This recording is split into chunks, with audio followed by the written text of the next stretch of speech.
and welcome to Red 35, and today we're at the Tate Gallery.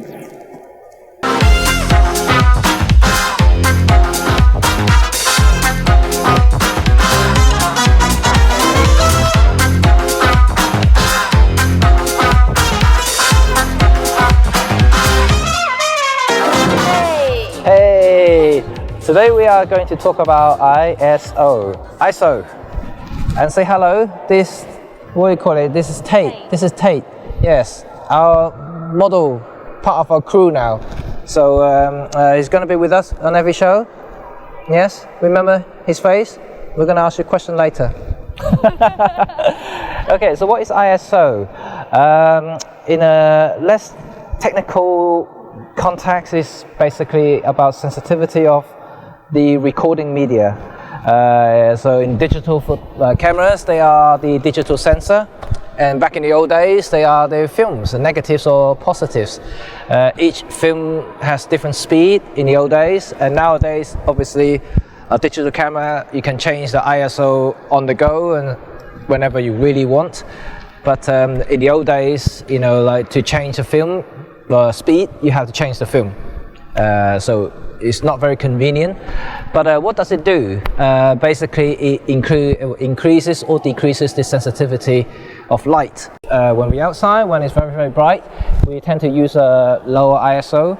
And like in here, if we're indoor or in a lower light situation, we use a much higher ISO, so increase the sensitivity, so the sensor can record more light easier.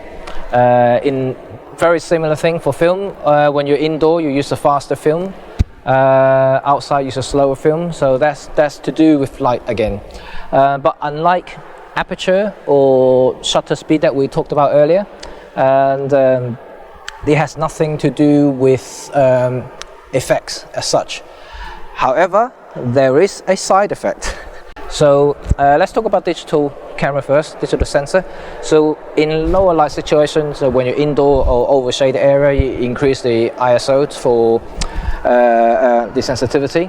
But when you do that, there's a side effect. So we will bring the sharpness down usually, because when you increase the ISO, the side effect is not only just the digital noise, but you also makes the sensor record less details.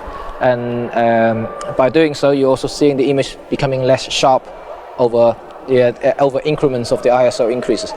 So for a technical point of view, if you want cleaner, sharper image, you always try to use the lowest ISO as possible in any given situation.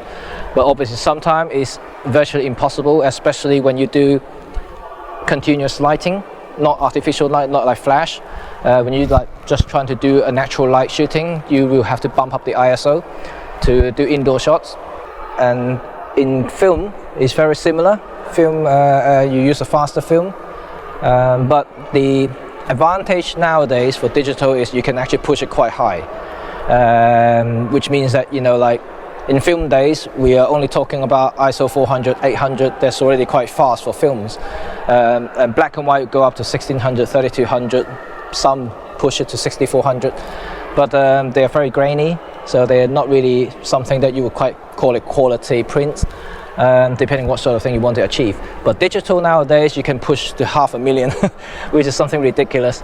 But however, having said that, even as shooting in a professional environment, I would never go to that high, because you do want quality from the picture. So I will still try to use as low as possible to maximize the detail, the sharpness, and also the cleanness of the photo.